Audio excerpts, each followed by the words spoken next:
രാജാവിനേക്കാൾ വലിയ രാജഭക്തി കാണിച്ച മുൻ മുഖ്യമന്ത്രി പിണറായി വിജയന്റെ സുരക്ഷാ ജീവനക്കാരുടെ രക്ഷാപ്രവർത്തനം അവരുടെ തന്നെ കഴുത്തിൽ കുരുക്കായി മുറുകുകയാണ്. ആദ്യം 2 പേരായിരുന്നു പ്രതികളെങ്കിൽ ബി.ഡി. സതീശൻ സർക്കാർ പ്രഖ്യാപിച്ച SIT അന്വേഷണത്തിൽ പ്രതികളുടെ എണ്ണം 5 ആയിട്ടുണ്ട്. 5 പേരെയും കാത്തിരിക്കുന്നത് ഗംഭീര പണിയാണ് എന്നാണ് നിലവിലെ റിപ്പോർട്ടുകൾ സൂചിപ്പിക്കുന്നത്. അടുത്ത ദിവസം SIT റിപ്പോർട്ട് DGPക്ക് സമർപ്പിക്കുമ്പോൾ ഗുരുതര വകുപ്പുകളായിരിക്കും ഇവർക്കെതിരെ ചുമത്തുക. 5 പേർക്കുമെതിരെ വകുപ്പ് തല നടപടിക്കും SIT ശുപാർശ ചെയ്യും. വധശ്രമം അടക്കമുള്ള ഗുരുതര വകുപ്പുകളായിരിക്കും പ്രതികൾക്കെതിരെ ചുമത്തുക എന്നാണ് അറിയുന്നത്. ചുരുക്കത്തിൽ കഴുത്തിൽ കുരുക്ക് വീഴാൻ പോകുകയാണ്. ഒരുപക്ഷെ തൊപ്പിയും തെറിക്കും. കഴിഞ്ഞില്ല, കേസ് ഡയറി തിരുത്തി കേസ് അട്ടിമറിച്ചുവെന്ന ആക്ഷേപം നേരിടുന്ന ADGP MR അജിത് കുമാറിനെയും കുരുക്ക് കാത്തിരിപ്പുണ്ട്. അജിത് കുമാറിനെതിരായ ആരോപണവും അന്വേഷണ പരിധിയിൽ വരുമെന്നാണ് ഇപ്പോൾ SITയുടെ അടുത്ത വൃത്തങ്ങളിൽ നിന്ന് ലഭിക്കുന്ന സൂചന. മുൻപ് അന്വേഷണം വന്നപ്പോൾ അജിത് കുമാറിനെ സംരക്ഷിക്കാൻ പിണറായി വിജയൻ എന്ന മുഖ്യമന്ത്രി ഉണ്ടായിരുന്നുവെങ്കിൽ ഇന്ന് പിണറായി വിജയൻ വെറും പ്രതിപക്ഷ നേതാവാണ്. പ്രതിപക്ഷ നേതാവായ പിണറായി വിജയന്റെ കൂടെ ഇപ്പോഴുള്ള ഗൺമാൻ അനിൽകുമാർ അടക്കം 5 പേരാണ് കേസിലെ പ്രതികൾ. ഈ 5 പോലീസുകാരെയും സസ്പെൻഡ് ചെയ്യും. ഗൺമാൻ അനിൽകുമാർ, സുരക്ഷാ ജീവനക്കാരൻ S. സന്ദീപ്, മുഖ്യമന്ത്രിയുടെ വാഹനത്തിന് അകമ്പടി പോയ പോലീസുകാരായ അരുൺ, വിപിൻ, ഷൈജു എന്നിങ്ങനെ 5 പേരാണ് കേസിലെ പ്രതിപട്ടികയിലുള്ളത്. സന്ദീപും അനിൽകുമാറുമാണ് ആദ്യം പ്രതിപട്ടികയിൽ ഉണ്ടായിരുന്നത്. AP ഷൗക്കത്ത് അലി എന്ന പുലിയുടെ നേതൃത്വത്തിലുള്ള SIT അന്വേഷണത്തിലാണ് മറ്റു 3 പേരെ കൂടി പ്രതികളാക്കിയത്. 5 പോലീസുകാരെയും ഉടൻ സസ്പെൻഡ് ചെയ്യണമെന്ന് SIT ശുപാർശ ചെയ്യും. 5 പോലീസുകാരും ഗുരുതര അച്ചടക്ക ലംഘനം അല്ലെങ്കിൽ ചട്ടലംഘനം നടത്തിയെന്നാണ് SITയുടെ കണ്ടെത്തൽ. പ്രത്യേക അന്വേഷണ സംഘത്തിന്റെ കണ്ടെത്തലിനെ കുറിച്ചും എടുക്കേണ്ട നടപടിയെ കുറിച്ചും SIT തലവൻ SP AP ഷൗക്കത്ത് അലി DGPയെ വാക്കാൽ അറിയിച്ചിട്ടുണ്ട് എന്നാണ് പുറത്തുവരുന്ന റിപ്പോർട്ടുകൾ. കേസ് റിപ്പോർട്ട് അടുത്ത ദിവസം DGPക്ക് സമർപ്പിക്കുകയും ചെയ്യും. ഇതോടെ വകുപ്പ് തല നടപടി അടിയന്തരമായി തന്നെ ഉണ്ടാകുമെന്നാണ് കരുതുന്നത്. സസ്പെൻഡ് ചെയ്തു കഴിഞ്ഞാൽ അറസ്റ്റ് അടക്കമുള്ള നടപടികളിലേക്ക് കടക്കുന്നതും SITയുടെ പരിഗണനയിലാണ് എന്നാണ് വിവരം. വിശ്വസ്തരായിരുന്ന സുരക്ഷാ ജീവനക്കാർക്കെതിരെ നടപടി വരുമ്പോൾ പ്രതിരോധത്തിലാകുന്നത് പിണറായി വിജയൻ കൂടിയാണ്.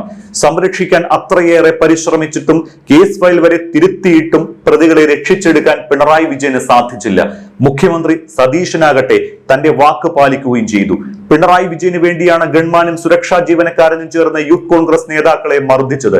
ലോക്കൽ പോലീസിന്റെ വലയത്തിലിരിക്കെയാണ് AD തോമസ് അടക്കമുള്ള KSU യൂത്ത് കോൺഗ്രസ് പ്രവർത്തകരെ മുഖ്യമന്ത്രിയുടെ വാഹന വ്യൂഹത്തിൽ നിന്ന് ഇറങ്ങി വന്ന ഗൺമാനും മറ്റ് പോലീസുകാരും ലാത്തി കൊണ്ട് തലക്കടിച്ചത്. താൻ അങ്ങനെ ഒരു സംഭവം പോലും അറിഞ്ഞില്ല എന്നാണ് പിണറായി വിജയൻ അന്ന് പറഞ്ഞത്. ലോക്കൽ പോലീസ് തടഞ്ഞ പ്രവർത്തകരെ പിന്നെയും മുഖ്യമന്ത്രിയുടെ ഗൺമാനും സുരക്ഷാ ജീവനക്കാരനും അകമ്പടി വാഹനത്തിലെ പോലീസുകാരും മർദ്ദിക്കേണ്ട ആവശ്യമേ ഉണ്ടായിരുന്നില്ല. രാജാവിനേക്കാൾ വലിയ രാജഭക്തി കാണിച്ച് മുഖ്യമന്ത്രിക്ക് മുന്നിൽ പ്രശസ്തിക്ക് വേണ്ടിയാണ് സുരക്ഷാ ജീവനക്കാർ അന്ന് അങ്ങനെ ചെയ്തത് എന്നാണ് വ്യക്തമാകുന്നത്. അതിനിടയിൽ കേസ് ഫയൽ തിരുത്തി കേസ് അട്ടിമറിച്ചുവെന്ന ആക്ഷേപം നേരിടുന്ന ADGP MR അജിത് കുമാറും അന്വേഷണ പരിധിയിലേക്ക് എത്തുകയാണ്. MR അജിത് കുമാറിനെതിരെ എന്ത് നടപടിയായിരിക്കും ഉണ്ടാകുക എന്നാണ് ഇനി അറിയേണ്ടത്. SIT അന്വേഷണത്തിൽ അജിത് കുമാറിനെതിരെ ഗുരുതര കണ്ടെത്തലാണ് ഉള്ളത്. വയനാട് ദുരന്തത്തെ മറയാക്കി വാർത്തയാകാതിരിക്കാൻ പരമാവധി ശ്രമിച്ചുകൊണ്ടാണ് കേസ് അവസാനിപ്പിക്കാൻ അജിത് കുമാർ ശ്രമിച്ചത് എന്നാണ് SIT കണ്ടെത്തിയിരിക്കുന്നത്. ലോകം തന്നെ നടുങ്ങി നിന്ന വയനാട് ദുരന്തം മാധ്യമങ്ങൾ ചർച്ച ചെയ്യുന്ന സമയത്ത് ഇങ്ങനെ ഒരു സംഭവം നടന്നാൽ അത് വാർത്തയാകില്ല എന്ന് കണക്ക് കൂട്ടിയാണ് അജിത് കുമാർ കേസ് അട്ടിമറിക്കാനുള്ള ഇടപെടൽ നടത്തിയത് എന്നാണ് സൂചനകൾ. ആദ്യം കേസ് അന്വേഷിച്ച ഉദ്യോഗസ്ഥരെ 3 ദിവസം തിരുവനന്തപുരത്തേക്ക് വിളിച്ചു വരുത്തിയാണ് ഈ കേസ് റിപ്പോർട്ട് തിരുത്തിച്ചത് എന്നാണ് SITയുടെ അന്വേഷണത്തിൽ കണ്ടെത്തിയിരിക്കുന്നത്.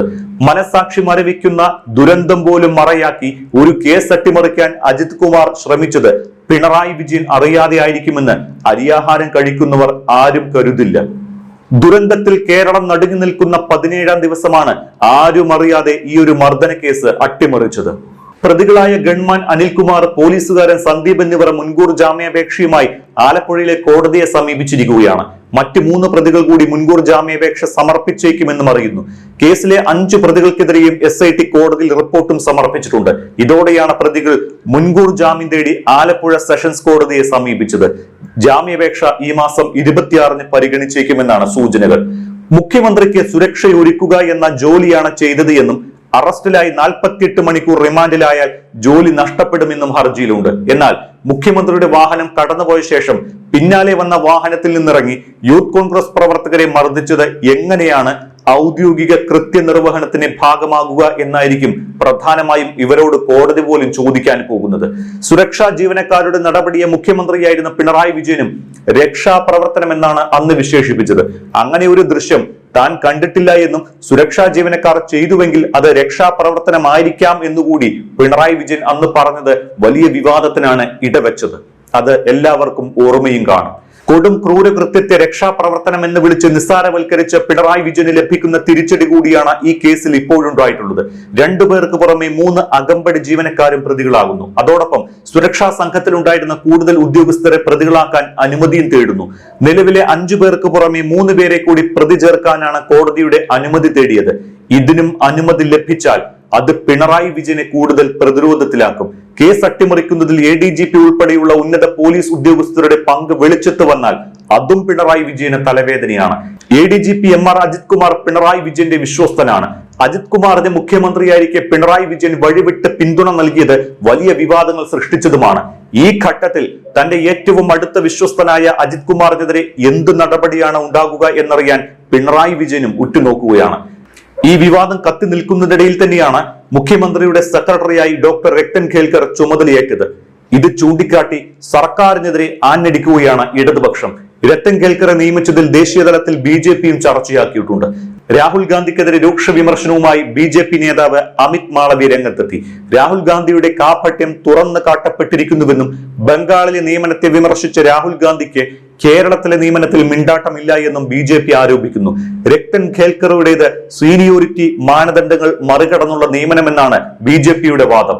ഇപ്പോൾ രാഷ്ട്രീയ വൃത്തങ്ങളിൽ ഉയരുന്ന ചോദ്യം രത്തൻ ഖേൽക്കറുടെ നിയമനം എന്തിനെങ്കിലുമുള്ള പ്രത്യുപകാരമാണോ എന്നാണ്. രാഷ്ട്രീയ എതിരാളികളും പൊതുസമൂഹവും ഈ ചോദ്യം ആവർത്തിക്കുന്നുണ്ട്. ഈ വിമർശനത്തിന് ഒരു അടിസ്ഥാനവുമുണ്ട്.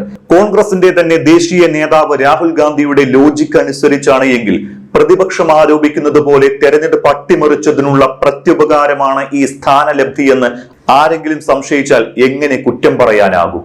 കാരണം വെസ്റ്റ് ബംഗാളിൽ തെരഞ്ഞെടുപ്പ് കഴിഞ്ഞ് BJP അധികാരം കിട്ടി സുവേന്ദു അധികാരി മുഖ്യമന്ത്രിയായതിന് പിന്നാലെ അവിടുത്തെ മുഖ്യ തെരഞ്ഞെടുപ്പ് ഓഫീസറെ ചീഫ് സെക്രട്ടറിയായി നിയമിച്ചിരുന്നു. ഇതിനെ വലിയ കൊള്ളയ്ക്ക് വലിയ പ്രതിഫലം എന്നാണ് രാഹുൽ ഗാന്ധി വിമർശിച്ചത്. ഇത് കേരളത്തിൽ കോൺഗ്രസിന്റെ കാര്യത്തിൽ ബാധകമാണോ എന്നാണ് പ്രതിപക്ഷം ഉയർത്തുന്ന ചോദ്യം. അതോ കേരളത്തിലാകുമ്പോൾ സതീശന്റെ കാര്യത്തിലാകുമ്പോൾ അത് ജനാധിപത്യത്തിന്റെ സൗന്ദര്യമാകുമോ എന്നാണ് ചോദ്യം. കേരളത്തിൽ ഡീൽ ആരോപണം CPM-ഉം കോൺഗ്രസും തെരഞ്ഞെടുപ്പിന്റെ തുടക്കം മുതൽ പരസ്പരം ആരോപിക്കുന്നുണ്ട്.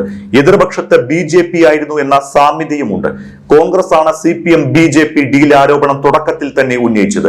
പിന്നാലെ തെരഞ്ഞെടുപ്പ് അവസാനിക്കുന്നതുവരെ ഡീൽ ആരോപണം കൃത്യമായി അന്തരീക്ഷത്തിൽ നിലനിർത്തി പോകാനും സാധിച്ചു. കേരളത്തിൽ LDFന്റെ പരാജയം കോൺഗ്രസ് BJP ഡീലിന്റെ ഭാഗമാണ് എന്ന് തെരഞ്ഞെടുപ്പ് ഫലം വന്ന ശേഷം വ്യാപകമായി CPM ഹാൻഡിലുകൾ ക്യാമ്പയിൻ ചെയ്യുന്നുണ്ടായിരുന്നു. ഈ ആരോപണത്തിന് ബലം പകരുന്ന രീതിയിലാണ് ഇപ്പോൾ രത്തൻ ഖേൽക്കറെ തന്നെ സെക്രട്ടറിയായി നിയമിച്ചുകൊണ്ടുള്ള നിയമന ഉത്തരവ് വരുന്നത്. ഇതാണ് വ്യാപക വിമർശനത്തിന് ഇടയാക്കിയതും. തെരഞ്ഞെടുപ്പ് കമ്മീഷന്റെ കത്തിൽ BJPയുടെ സീൽ വന്നതും ചിലർ സമൂഹ മാധ്യമ പോസ്റ്റുകളിൽ ചൂണ്ടിക്കാട്ടുന്നുണ്ട്. ബംഗാളിൽ BJP മുഖ്യ തെരഞ്ഞെടുപ്പ് ഓഫീസറെ ചീഫ് സെക്രട്ടറി ആക്കിയത് വോട്ട് ചോരിക്കുള്ള സമ്മാനമാണ് എന്ന് രാഹുൽ ഗാന്ധി ആരോപിച്ചതാണ്. കാരണം ബംഗാളിൽ SIR വലിയ വിവാദമായതാണ്. 90 ലക്ഷത്തോളം ആളുകളുടെ വോട്ടാണ് അവിടെ വെട്ടിപ്പോയത്. 10 കോടി ജനസംഖ്യയുള്ള ബംഗാളിൽ SIR നിലവിൽ വരുന്നതിന് മുൻപ് 7 കോടി വോട്ടർമാരുണ്ടായിരുന്ന ബംഗാളിൽ 1 കോടിയോളം വോട്ടർമാർക്കാണ് വോട്ടവകാശം നഷ്ടപ്പെട്ടത്. അതിന് ചുക്കാൻ പിടിച്ച് BJP അധികാരത്തിൽ എത്തിച്ചതിന് BJPയുടെ സമ്മാനമാണ് എന്നാണ് കോൺഗ്രസ് ആരോപണത്തിന്റെ കാതൽ. അതേ ലോജിക്ക് വെച്ചാണ് എങ്കിൽ കേരളത്തിൽ അധികാരം പിടിക്കാൻ സഹായിച്ചതിന് പ്രത്യുപകാരമായിരിക്കുമല്ലോ രത്തൻ ഖേൽക്കറുടെ നിയമനം എന്നാണ് പ്രതിപക്ഷത്തിന്റെ ചോദ്യം. കൂളിംഗ് പീരീഡ് പോലും പാലിക്കാതെയാണ് രത്തൻ ഖേൽക്കറെ സെക്രട്ടറിയായി നിയമിച്ചത്. ഇത്ര തിടുക്കം എന്തിനായിരുന്നു എന്ന ചോദ്യമല്ലേ ഉയരുന്നത്? നിലപാട് വ്യക്തമാക്കേണ്ടതും മറുപടി പറയേണ്ടതും രാഹുൽ ഗാന്ധിയും കോൺഗ്രസ് നേതൃത്വവുമാണ്. മുഖ്യമന്ത്രി VD സതീശനാണ്. തെരഞ്ഞെടുപ്പ് ഫലം വരുന്നതിന് മുൻപ് വി ഡി സതീശൻ നടത്തിയ മംഗലാപുരം യാത്ര, അവിടെ സംഘപരിവാർ നേതാക്കളുമായുള്ള കൂടിക്കാഴ്ചകൾ, തെരഞ്ഞെടുപ്പിന് മുൻപ് തന്നെ 12 മന്ത്രിമാർ തോൽക്കുമെന്ന പ്രവചനം, ഇതെല്ലാം ചേർത്ത് വായിച്ച് ഒപ്പം ഖേൽക്കറുടെ നിയമനം കൂടി കൂട്ടി വായിക്കുമ്പോൾ സംശയം ജനിപ്പിക്കുന്ന പല ഉത്തരങ്ങളും ലഭിക്കും. ഇതിനോട് കോൺഗ്രസ് നേതൃത്വം ഇതുവരെ നിലപാട് വ്യക്തമാക്കിയിട്ടില്ല. മൂന്നാർ ദൗത്യത്തിന്റെ ആദ്യ ദൗത്യ സംഘത്തലവൻ കെ സുരേഷ് കുമാർ IASന്റെ ആദ്യത്തെ മകൻ അനന്തു സുരേഷ് കുമാർ ഇട്ട ഒരു പോസ്റ്റ് കൂടി ഇവിടെ വായിച്ചു പോകാം. ഇനി യഥാർത്ഥത്തിൽ ഇപ്പോൾ CPM പറഞ്ഞു തുടങ്ങുന്നത് പോലെ രത്തൻ ഖേൽക്കർ അങ്ങനെ കോൺഗ്രസിന് വേണ്ടി തെരഞ്ഞെടുപ്പിനെ അട്ടിമറിച്ച് മനഃപൂർവ്വം CPMനെ തോൽപ്പിച്ചതായിരിക്കുമോ? ഒരു കാരണവശാലുമല്ല. സംസ്ഥാനത്തിന്റെ മുഖ്യ തെരഞ്ഞെടുപ്പ് ഓഫീസർ എന്ന സ്ഥാനം ഏറ്റെടുക്കുന്നതിന് തൊട്ടു മുൻപ് രത്തൻ ഖേൽക്കർ സെക്രട്ടറി ആയിരുന്നത് അന്ന് മുഖ്യമന്ത്രിയായിരുന്ന പിണറായി വിജയൻ നേരിട്ട് ഭരിച്ച electronics and information technology ഡിപ്പാർട്ട്മെന്റിലായിരുന്നു.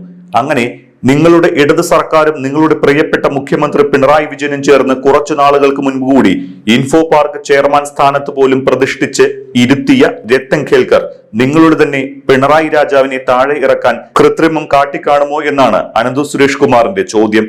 2006 VS Achuthanandan സർക്കാർ മൂന്നാറിലെയും പരിസര പ്രദേശങ്ങളിലെയും മുഴുവൻ കയ്യേറ്റങ്ങളും ഒഴിപ്പിക്കാൻ ഒരു ദൗത്യ സംഘത്തെ നിയോഗിച്ചു.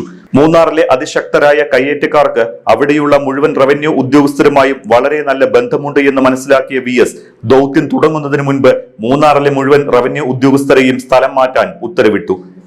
റവന്യൂ ഡിപ്പാർട്ട്മെന്റ് ആ ഉത്തരവനുസരിച്ച് അവിടെ ഉണ്ടായിരുന്ന മുഴുവൻ റവന്യൂ ഉദ്യോഗസ്ഥരെയും മാറ്റി, ഒരാളെ ഒഴിച്ച്. അന്ന് ദേവികുളം സബ് കളക്ടർ ആയിരുന്ന ഇന്നത്തെ ഇതേ രത്തൻ ഖേൽക്കർ. അപ്പോൾ ഖേൽക്കർ അങ്ങ് CPMനും തള്ളിക്കളയാൻ പറ്റുന്ന ആളല്ല.